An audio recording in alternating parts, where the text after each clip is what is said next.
Good morning, everyone. Thank you so much for joining us here at Earth and Sky, and each of you joining us online. We always love it when you tune in for us. Any feedback you have, we always appreciate as well. I wanted to talk to you a little bit today and ask the question, how well do you think you know yourself? How well do you think you know what you think about? Do you know what things you like? Do you know what things you don't like? When you ask the question to yourself, how well do I know myself? What comes up for you? What are the first types of things you think about? How well do I know myself? What does that mean? So often we think that we know about ourselves. So often we think that we know who we are. And we think that we know about the things that matter to us. But do you really? How much do you really know about yourself?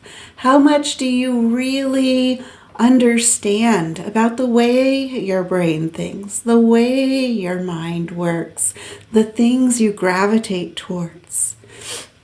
So often we tend to run away from the things that really scare us because it's easier to stay a little bit isolated in a bubble that feels comfortable. And oftentimes what defines what feels comfortable to us is initially what we are raised in. So often people will talk about how they were never going to be like their parents, never going to be like the family in which they were raised, only to find that when they have children, those same traits keep kind of peeking out again. Does that mean that they really know themselves? Or perhaps you are staying in a bubble of what feels comfortable. And it doesn't even mean that it's what you really want or what you really like. Have you evaluated in your own mind what you have in your life, who you are, what relationships you have, what is the depth and the meaning and whatever is important to you in each of those things? And is it fulfilling to you? When we run away from the things that scare us, when we run away from things that may seem a little intimidating because they're new and we don't understand them, how can we really know what it is that we like? When we limit ourselves so much, so often we think we know ourselves. And this is often one of the biggest illusions, because the things that we are scared of, the things that we put away outside of ourselves, the things that we don't want to address, those things that maybe run a little bit in the back of your mind and you just ignore, or even those things that you want to do someday, but you've just got them on the table and not really making plans and staying in where it's comfortable for you. That ends up creating this facade within your life where you live within the illusion and not the exploration of all that are possibilities for within and around you. One of the things that we so often seem to be very good at as humans is not really being honest with ourselves. It takes a lot of courage to be fully honest with yourself. What are the things that are working in your life? What are the things that you're really great at?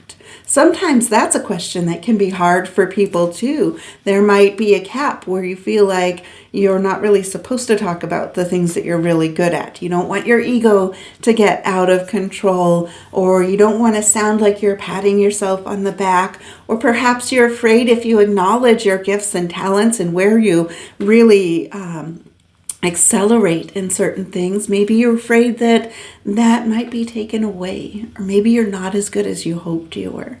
And when we run away from that, and we also run away oftentimes from the things that we don't want to look at, examining in your relationships, where are you excelling in relationships? Where do you have some work to do? What is your communication style in the relationships that you have? How well do you communicate with your children? How well do you communicate with your spouse? How well do you communicate with your coworkers or your boss? Is the answer a little bit different in different scenarios in your life? How well do you talk to your friends? How open are you about the things that matter to you?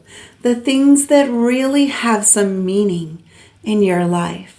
So often when I work with people at the end of their lives, one of the biggest regrets, it's either regretting that they didn't do something that they wanted to do, or it's regretting that they never got into the deeper stuff. They always felt like there would be more time, or they would have an ability at some point, but they weren't ready. And oftentimes behind it, there's a fear of getting too deep, maybe a fear of rejection, a fear of what would happen when I really look deeply inside myself. What happens when I ask the questions of the cosmos and my thoughts on this life and the afterlife and the world around me? What happens when I question everything? How does it scare you when you start thinking about delving into things that are deeper? Or does it excite you? Is your soul calling for that and longing for that and wanting you to make the time and make it happen and spend the contemplation and have the conversations? Really getting to know yourself. Because when we think that we know who we are, when we think we know all about all the people that are around us, we are often living the biggest illusion, and we need to be honest with ourselves. One of the clues of looking to see what is it that you excel at? What can you be really good at? Quite likely, if you look at the people that you admire the most and the traits that you really admire in them, those are probably things that you have a pretty good proclivity to yourself. And if you're wanting to know what are my shortcomings and where do I not meet the standard or the par of where I think that I am, look at the people around you and the things that drive you crazy. Those people that maybe tick you off a little bit, aggravate you, frustrate you. What is it that they're doing? And have a very honest assessment in yourself. Are those traits that annoy you the most possibly things that others may see in you that you've put blinders on because you don't want to have those traits and you don't think that you do, and we get so good at lying to ourselves about it? When we have an honest dialogue, then we can start to rise into the pure potentiality of who we are and who we can be. No one is ever inherently bad. There is no inherent negative energy. Everything in the entire cosmos was made from a radiant source of light. So how could it be anything but light at the core of it? I think oftentimes we get a little bit muddy, a little dirty, caked on. It might seem really dark as layers of life seem to kind of stick to us until we're willing to do the work to see it and then start peeling those layers off one by one. And as we do, as we are honest with ourselves and we look at ourselves without judgment, but with eyes of curiosity, with eyes of knowing maybe I don't know everything about myself, and what can I explore? What can I understand? How can I open myself even more? By being honest with myself. And those layers and walls, they just begin to fall down, and that light at your core, it emerges in you. And it becomes an excitable flame that causes motivation to move forward. It causes motivation to want to explore different things. Often we think that we know what we like, and we think that we know who we are, but our frame of understanding of that is limited to how much we have explored other possibilities and other concepts. Depending on how small our world is, it can frame a very small picture around us until we burst that bubble open and we look at all of the different options and possibilities, and we get really honest with it, and we allow that curiosity to really, really rise within us. We think we know what we like, but we only know the few things that we have been exposed to. Sometimes people will feel like they know what their favorite foods are. When I was younger, I always felt like Italian food. That was my favorite food, and I loved Italian food, and I would always look forward to going to Italian restaurants. And then later, I started discovering Chinese food and Thai food and Korean food and Mediterranean food and all of these worlds that I didn't know even existed when I was younger.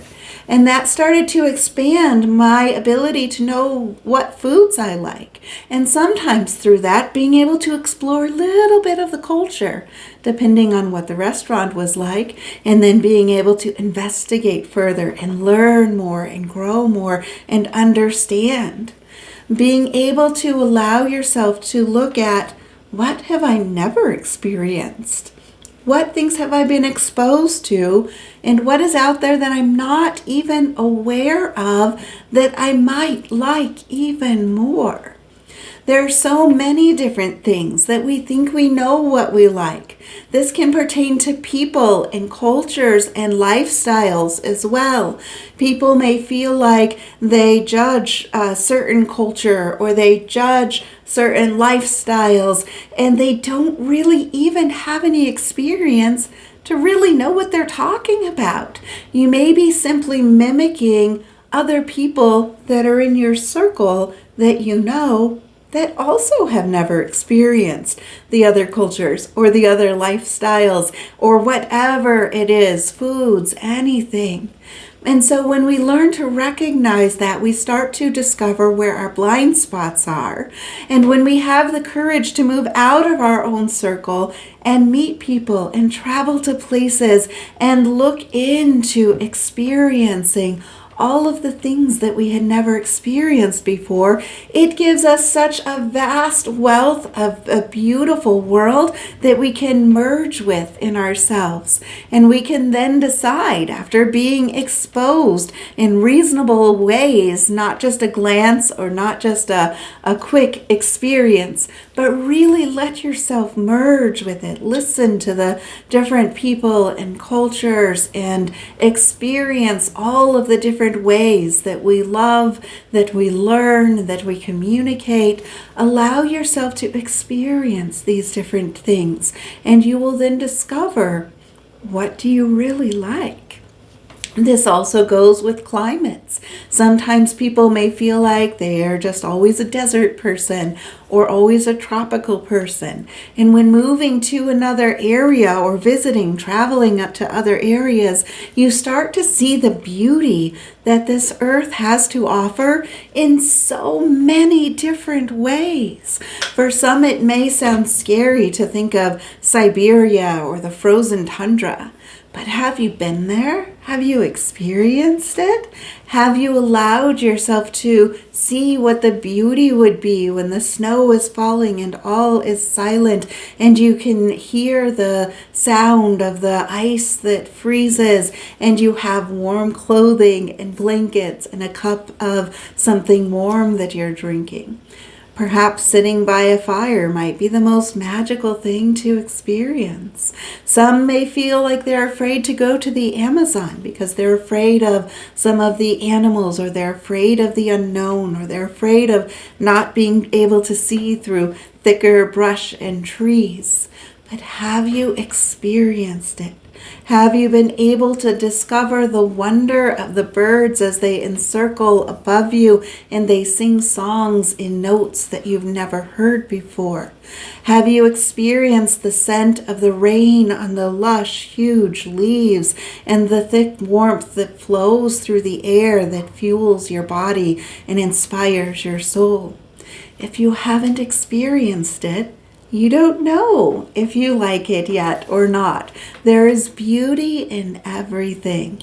When we discover the things that scare us and we allow ourselves to walk through that fear and to go and discover Is there something even to be afraid of? Or can I find something majestic that brings beauty, that brings life back into my soul, that brings adventure and excitement up within me? Allowing yourself to experience these things. And the same thing applies to communication styles and relationship dynamics. Sometimes people may feel very comfortable with the communication style that they've developed. But is your way of communicating the same way that your parents tended to communicate? Maybe just one of your parents or somebody that you were raised with. Or have you explored different ways to communicate and played around with it? Have you allowed yourself to really be who you are in a curious and exciting, adventurous way, exploring ways to communicate, how to have conversations in different ways? Have you allowed yourself that exploration? Until you do, you don't know if the communication style you use is really what will bring joy to you. It's what you're familiar with. And relationship dynamics, any relationship that you have in your life, you have the power to change the dynamic in that relationship. And that is by allowing yourself to rise into your own best self, not trying to adapt to all of the others around you, but recognizing and realizing who you are and treating others in the way that you can envision they would like to be treated. Oftentimes there are certain basics with that would flow to you as the same things that you would like. Most people want to be treated with kindness.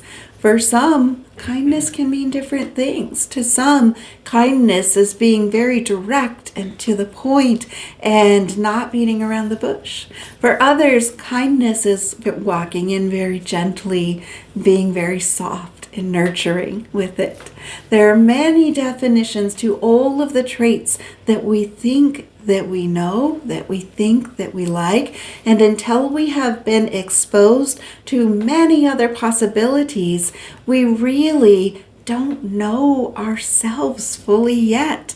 It's as though we are a flower that is still waiting to fully bloom. Perhaps the petals are there, but sheltered in those outer petals, waiting to experience the light of the sun, waiting to experience the hummingbirds coming to drink of the nectar, and waiting to experience the rain that falls in the petals and the nectar rising to the sun again. We have to experience and explore the things that scare us, that are unfamiliar, that we are unsure of. And then our petals, they begin to emerge. And then we can see who we really are and choose what it is that we want and discover ourselves, discover our souls, and really understand that instead of just the bubble that we were raised within, or whatever you experienced up to this point. It's important to let go of judgment during this process as well, when you're exploring new things, to clear your mind. To have a curious mind means to not have preconceived notions and judgments of what you expect from it, because what we expect, what we think of, is what we attract to ourselves. And so if you release those judgments and you move into, let me just be curious, let me explore this and see what this is, then we can really experience it. There are so many people in so many different ways of life that find happiness in every path. And in every path there are those that don't find it. Curiosity, a playful curiosity, and letting go of judgment, starting to be honest and discovering yourself is one of the keys on the path to discovering happiness. How often have you found yourself judging from a distance something that you never experienced? That might be based on a person and how they look, and it causes you to think certain things. Or maybe you've judged because you thought certain foods seemed like they might be unfamiliar and scary, and you assume that you don't like them because you've never tried them, and it's easier to not try it and have judgment instead. There are so many different ways that we judge, and it's good to recognize, are you judging because of fear? Are you saying no to the experiences because you're afraid when this might be a magnificent experience, unlocking potentials within you to discover more about who you are? Do you sometimes maybe judge things based on what others tell you is good or bad? It's interesting, some of the Asian foods, it seems like Thai food is one of those that often gets a lot of judgment, where people will say, oh no, I don't think I would like that. And then they try it and they find that they love it. We think that certain types of things like Thai food, they think might be really hot. But it's something you can actually choose. You can choose no spice or all the way on a level of very, very spicy. Same thing with Indian food. Although Indian food sometimes people think will be more mild. But these are choices. Those are details that we can fill in. And when we allow ourselves to be curious and to explore, what are the options? How are there ways that maybe this will fit? Maybe this will become a favorite. Maybe I can add something into my life. Or maybe you won't like it, and that's fine too, but now you actually know because now you explored or experienced. So often we develop our judgments and our expectations based on what others say around us, and we don't even realize that we've done it because we don't really know ourselves. We take that word of others, we take what we hear on the news, it creates fear within us, and we blanket that judgment on large spaces. And we don't even know who they are, as well as ourselves. Allowing yourself to be curious, allowing yourself to clear judgment. I love the story. A friend of mine had been, she was working with somebody that she met somewhere, and she said that he had a lot of tattoos, like all up his arms and on his face, and across the front of his knuckles, it had said, words that I can't really say on camera right now, but it had spelled something that she asked him about. She said normally that's somebody that she would have been really afraid of, and she would have felt like, ooh, I don't want to talk to them. I don't know what their problem is. Maybe I should be scared around them. But she got that perk of playful curiosity, and she walked over and just started a conversation. She asked how he was doing, and then she said, I'd like to ask you a question, and I hope you don't get offended, but I was just wondering, why did you have that written across your knuckles? What caused you to want to do that? And his answer was so spectacular, and it really made a big impact in her life. He said that he had learned at a very young age that so often people judge everyone around them. So often people will judge based on how somebody looks, how someone dresses, how much money they have or don't have, and all of these superficial factors. And he said he doesn't have time for that in his life. He doesn't have time to deal with the people that get caught up on all of the superficial things, because he wants to have meaningful relationships in his life. And having that written across his knuckles very quickly weeded out anybody that had those judgments. And those that weren't afraid of that or weren't offended by that, he would have very deep, meaningful conversations with, and he found that it enriched his life. Not the answer she was expecting to hear. Powerful message that comes through that, though. We can really all implement that wisdom in ourselves. We don't know from the surface about anybody. When we start to let ourselves open, we can see that all of us have the same needs, wants, and desires. We want to be safe. We want to have shelter and food and water. We want to be healthy and those that we love as well.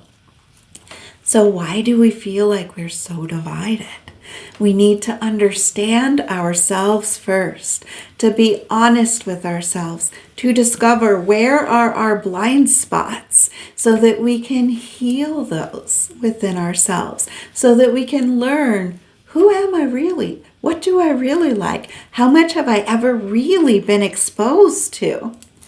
In summary, if you look at it as a whole life, so often people will spend their entire life running from what scares them, which never gives us a chance to actually overcome and know what our true fears are and why we even have them. We actually never end up putting the effort into finding out what we could like, what and who we could enjoy, and what we may even find we love. We have to break out of these bubbles, judgments, and expectations, release the fears, and honestly look, who are you? Be able to answer that question thousands upon thousands of ways because you know yourself so well, and you explore and you emerge and you experience so many things. We have to leap out of our comfort zone, and then we don't regret it in the end. This shows part of why so often when people feel unfulfilled at the end of their lives, it is because of those things that we didn't do. It is those things that we wish we had done and we never took the leap. It is because we never got to know ourselves. It is because of the meaningful conversations, the words that we wished we said, but we didn't end up saying. So say those things, learn, experience, find out what makes you uncomfortable. Ask why. Why does it make you uncomfortable? Why would you be scared about it? And let yourself explore. Push out of that comfort zone with an open mind, clearing any judgment and piquing that playful curiosity. You might just find a whole huge world filled with so many things to love, so many things to enjoy, and such a deep enrichment with an understanding of who you are and why you chose to be here in this life. I hope that gives you some good things to think about this week. Perhaps writing a list, start figuring out, where do you want to start? What do you want to do? What things have you never experienced? What cultures have you been interested in or maybe been afraid of that you can start conversations with and find that we have so much more similar than we have different? What things scare you in your life? That will lead you, answering that question will lead you to a deeper understanding of yourself, the strength that you actually have within you, and the light that we all carry. If you haven't already, please go to our website, earthandskycenter.com. We have a lot of new classes that will be starting up in January, and we look forward to seeing you next week. Remember to like and subscribe. Thanks. Bye.